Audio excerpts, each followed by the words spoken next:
The number one thing that clients come to me for is increasing their intuition and improving self-trust. But what I find so fascinating is that when we actually get into session, what they really, really want from me are answers and certainty. Which direction do I take? What choice do I make? What do I say? What action can I do in order to get this thing that I really, really want? And they're wanting these answers from their spirit guides so that they can feel good knowing that they're on the right path or have the certainty they need around what path to take. And it's taken me some time to articulate what it is that I'm seeing from it's like everybody that comes to me. It's been like such a common theme in this need to have answers, and how this need to have answers is a very subtle and unconscious way that we're giving our power away, and also highlighting exactly what's blocking our ability to tap into our intuition and anchor into self-trust. And I want to talk about it. What is self-trust? I think in order to break down what that really is, what it looks like, and how to do it, we have to understand our doubt. Why are we choosing to doubt our own inner wisdom rather than choosing to trust in it? The reason why we choose to doubt rather than trust is because we sense unconsciously that, or we fear unconsciously, that if we were to trust ourselves, that we would experience pain of some sort in doing so. And the doubt protects us from whatever that might be. I want you to think about a time in your life where you had this uncomfortable uncertainty about something, and you just either wished that you knew what was going to happen, or that you could fast forward time to get to the end of it so that you knew what to expect and could be over and done with it already and past the uncomfortable uncertainty of it. Or all of the ways that you tried to predict the outcome and ensure a favorable one. So like planning ahead and coming up with plan A, plan B, plan C, and trying to figure out how to control and navigate your circumstances to get an outcome that felt good to you so that you could anticipate what was going to happen rather than sit in the unknown of it all. It's really uncomfortable to have an unknown, especially when it feels important and the stakes are really high. But why? Why is it so uncomfortable? It's uncomfortable because we're perceiving that there's one specific outcome that's favorable and one or multiple that are not. And if we are forced to endure an outcome that we perceive to be unfavorable, that we're going to experience pain of some sort. And the pain is going to mean something about us, and we're going to have to feel that. It's going to be shame. It's going to be self-loathing. It's going to be unworthiness. It's going to be some like degree of not being good enough, not being capable. And we want to avoid that at all costs. And so if we can know what the outcome is in advance, then we can prepare to face those feelings, or we can try to prevent them. And if we can't trust that we're going to get the outcome that we want, then we are filled with fear and doubt that if we make the wrong choice, we're going to lead to a painful end point. And that's when all of our fear kicks in, and that's when we're left with all of this inability to trust our instincts, and we don't know which way to go, and we wish we had all the answers, and we try to create, all of these plans to ensure certainty. And it's really coming from this part of us that's fearing facing these painful feelings. And the reason why we fear facing those painful feelings is because we're already on some level feeling them. And if we are faced with a situation in the future where we anticipate having to feel them again, or exacerbated or amplified in some way, that's even worse, because we're already feeling them and trying to avoid them and trying to suppress them. And if we know we're going to have to go through that all over again, but it's going to surface, that is the worst case scenario for our inner child and our wounded part that's just looking to feel free from those feelings.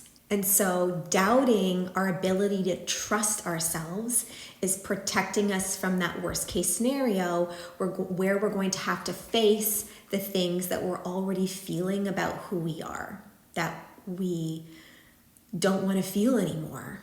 So now that we know what doubt is, it's a protective mechanism. What is trust? Well, trust would be our ability to know without a shadow of a doubt that whatever happens, we're going to be okay. That we can trust ourselves to navigate life and to be there for us in a way that we will be okay and we will feel safe and we won't feel those incredibly painful things that we're trying to avoid feeling and that we fear feeling. And so trust is it's a feeling, it's an inner knowing that we're going to be okay. And ultimately, when clients come to me and they say, I want to trust my intuition and I want to anchor into self-trust, what they're asking for is answers on how to avoid a particular outcome that's going to mean facing pain. And they want to know how to get a particular outcome that's going to feel favorable and not painful. And they want to trust in what to say and what direction to take and what action to take or choices to make that's going to give them the certainty on that outcome. But if I give them certainty on a particular outcome, are they really anchoring in to self-trust?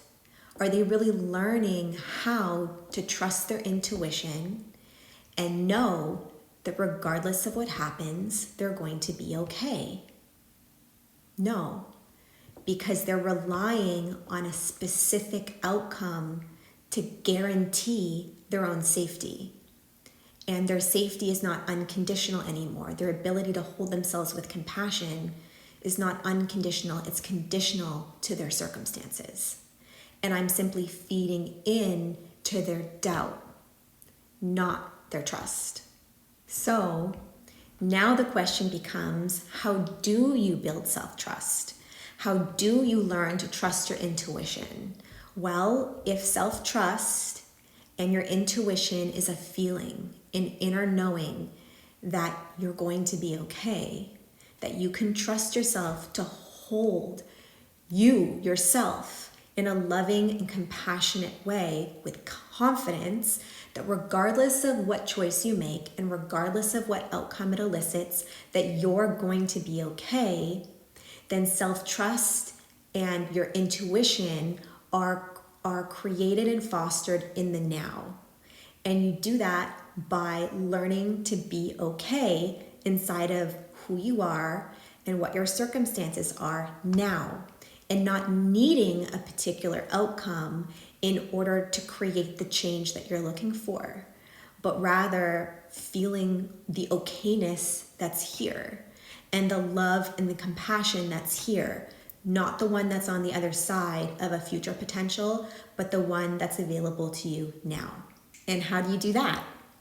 Well, you learn how to feel those painful things now in a different way. You learn how to feel shame and also love. You learn how to feel self-loathing and also compassion. You learn how to feel fear and also self-forgiveness. And in learning how to feel pain and love at the same time, because it's possible to feel more than one thing at once. They're different parts of you. Learning how to feel painful things in a loving and compassionate way lightens the load of them. They no longer feel as heavy, and they're no longer as threatening or scary to anticipate feeling in the future.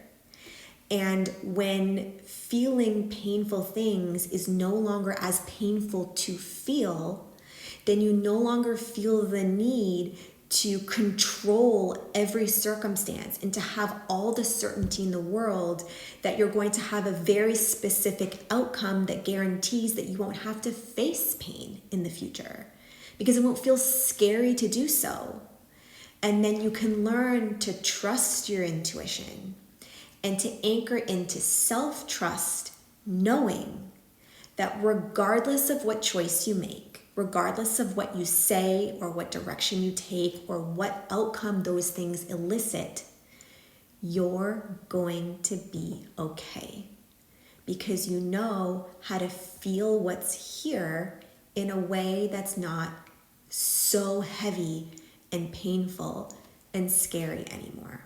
And what happens when you do that is those very heavy, painful feelings lighten.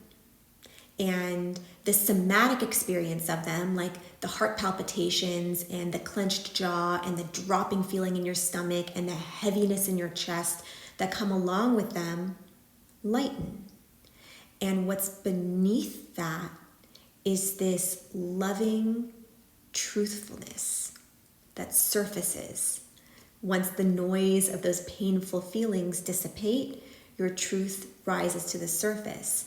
And it's this just clarity that you already had, but that you couldn't feel or hear because the doubt and the fear of not getting a particular outcome is no longer there. And this clarity allows you to trust in your own intuition to take a particular path. And it just becomes like the seas part, and you just know exactly what's needed. And you realize that you always knew. You are just doubting.